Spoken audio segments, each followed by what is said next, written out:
Remember, the 5th of November, gunpowder, treason, and plot, or something like that. I don't know the whole thing. But over across the pond, they had a situation quite similar to what happened on Wednesday, the 6th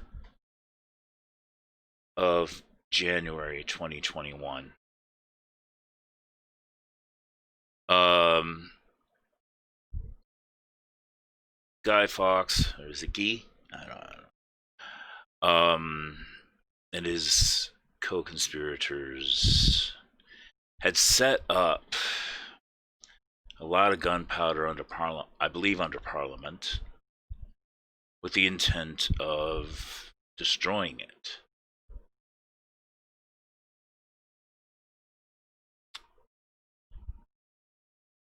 Now that right there, I mean, let's face it. Today we would call that domestic terrorism. And then Wednesday, 7th of January 2021 happened.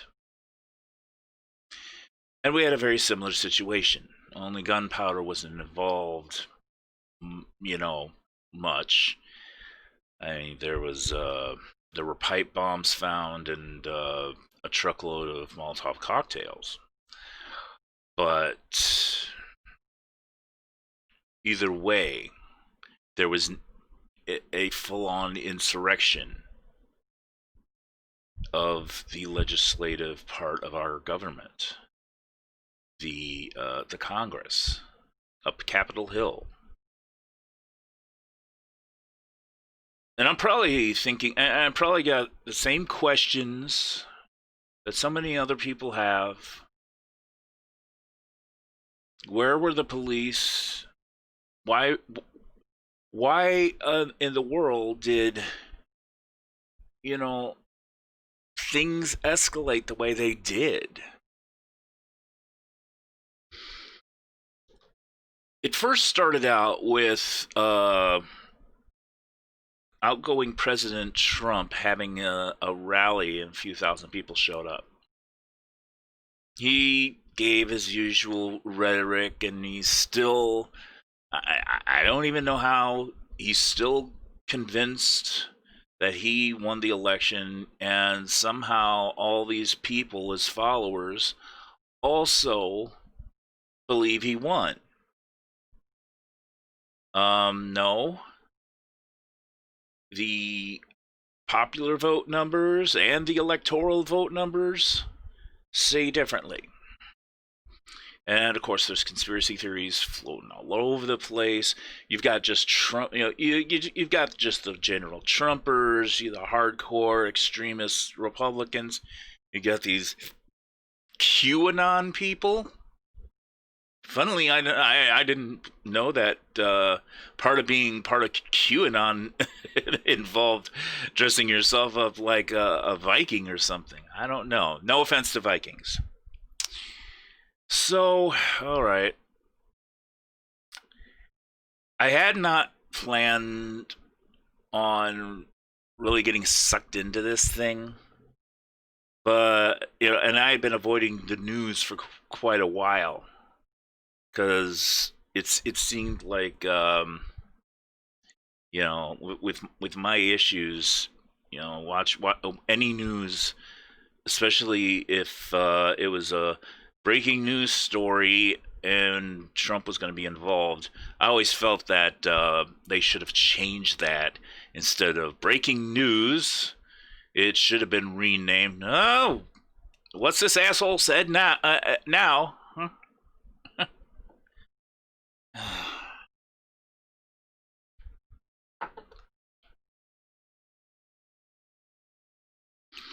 But now we're getting down to the wire.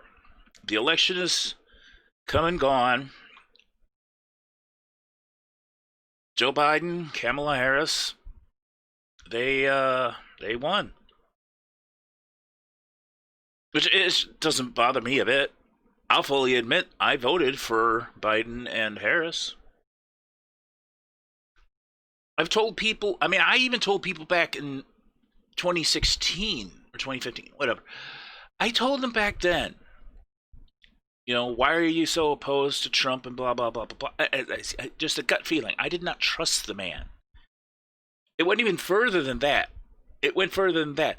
I actually was telling people, listen, if Satan himself would have been on that ballot running against Trump, I'd have voted for Satan, because at least you knew where you stood.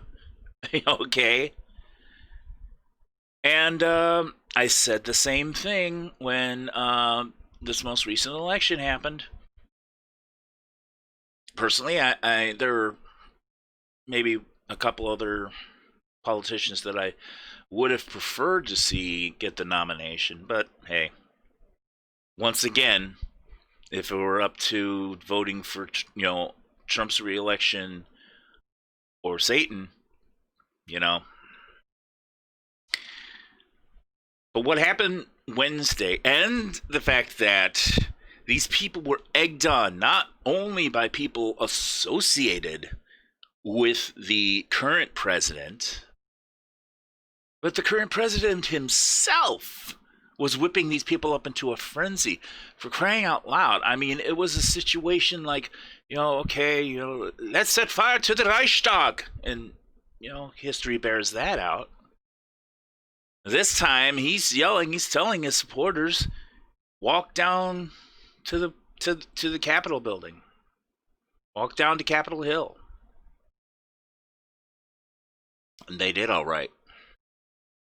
I remember I'm just sitting there watching the formality of, counting and registering the votes, the electoral votes. And it was like, okay, first couple, 3 states were like, okay, yes, we have no objection and we confirm. Okay. Then Arizona.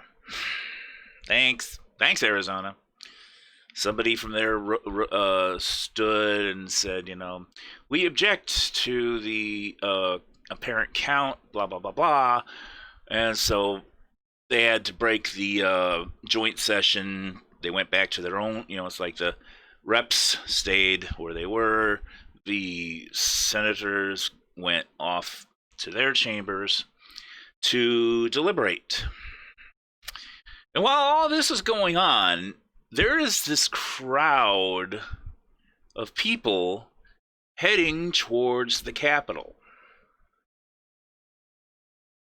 Now, just watching it from the TV, and then it's just like you keep hearing these, while the proceedings are going on, you keep hearing these, voiceover bulletins about crowds, have just left Trump's rally and they're heading towards Capitol Hill. I know I'm not the only one to ask the question. It's like, okay, at that point, where were the police? Where the hell was the riot squad? It's like, this isn't like a very well organized protest that just, they're across the street and they stay exactly where they're were permitted to have their protests, and they just go right along and nothing happens. Nothing comes of it. And now we got a whole bunch of, crazy insurrectionists. I mean, at first, I was sitting there like calling it protesters. Then it went from protesters to rioters, and then went from rioters to insurrectionists. Traitors, domestic terrorists, all sorts of different names. But it escalated very quickly.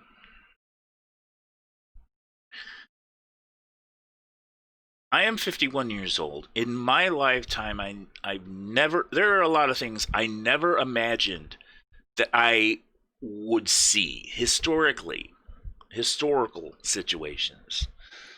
I never imagined I would be alive when man went to the moon, keeping in mind I was only about a month old. I never imagined a president resigning over scandal. I'm referring to Nixon. I was still very young. I didn't understand the whole situation. Especially when I asked my dad, why is the clumsy guy running things now? You know. I never I never thought that communications would grow and evolve into what we have now. I never would have believed computers, home computers, would have been a thing. You know, it's like,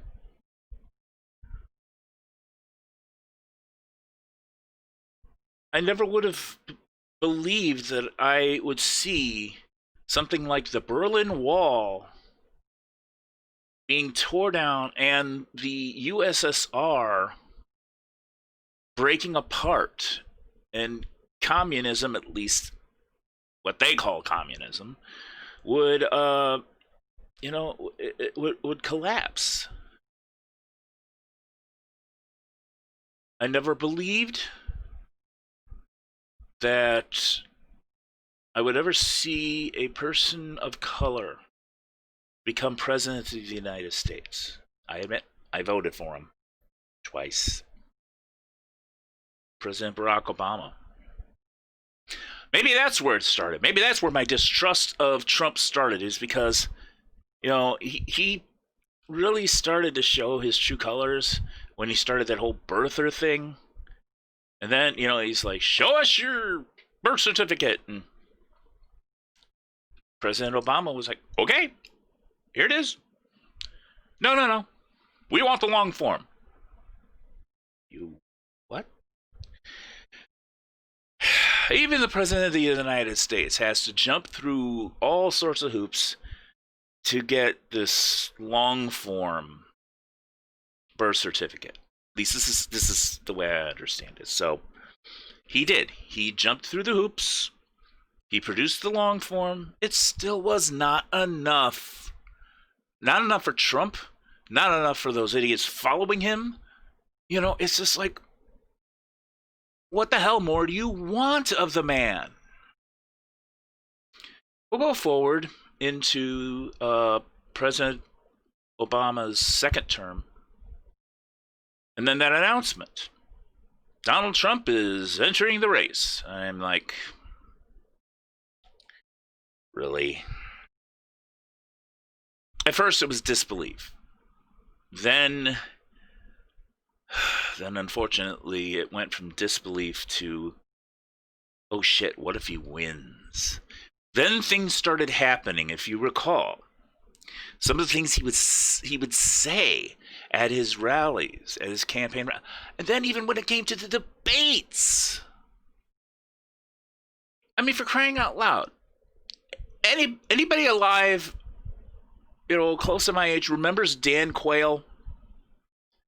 He was made into a laughingstock over how to spell the word potato. And who is that other? Oh, I wish I could remember the name of the politician who is running. He had a moment of overexuberance. And, well, there went his campaign. Howard Dean. That's who it was. It was Howard Dean. He was giving a speech, and, he was like, and we're going to take this state, and we're going to take that state, and then we're going to go right out through to the White House. And in that moment of excitement, he went, yeah! And didn't take very long for his campaign to go completely away. Those are minor things. They impeached President Bill Clinton for lying about getting a Hummer in the Oval Office. Okay? A minor sex act. Clinton didn't... okay, look. Clinton did not have nearly the sort of controversies that President Trump has. Certainly, very much fewer, or rather, there were fewer controversies, fewer arrests. You know, I mean,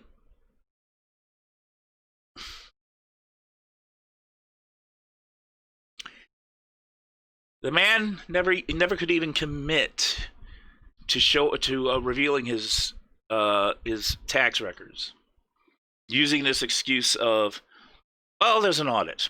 It doesn't matter if you're being audited; you can still show your records. Which brings us to last Wednesday. 5 deaths. 5 deaths, and I'm certain there were a lot of Congress people who needed to change their underwear after that. And now they're saying, come Inauguration Day, the 20th, they're saying there's already talk, there's chatter out there, trying to organize even more people. I'm paraphrasing what I heard on the news. Something about coming in numbers not even the army will be able to stand against. I don't know who actually said that, but I think they're severely underestimating our military forces. Yes, we got plenty of them overseas. We still have a lot of them over here. Okay. And Inauguration Day comes around, and if you honestly think you're going to be able to, stage a coup, violent or not, that's the kind of thing that gets people's attention. And I'd be hoping that the Joint Chiefs would take this serious and say, okay, anybody we got stuck in reserve, the National Guard, Air Force personnel, Navy, anybody, okay, any military people, any law enforcement that can be spared, get your asses to DC.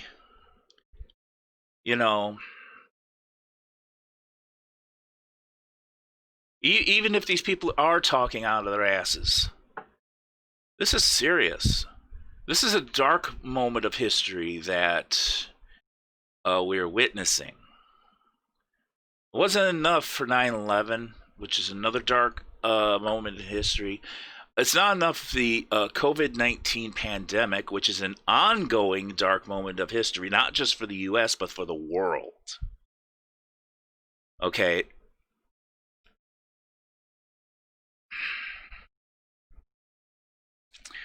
Jello Biafra in a song he did with how bad is that though? I actually have to look up who he was collaborating with.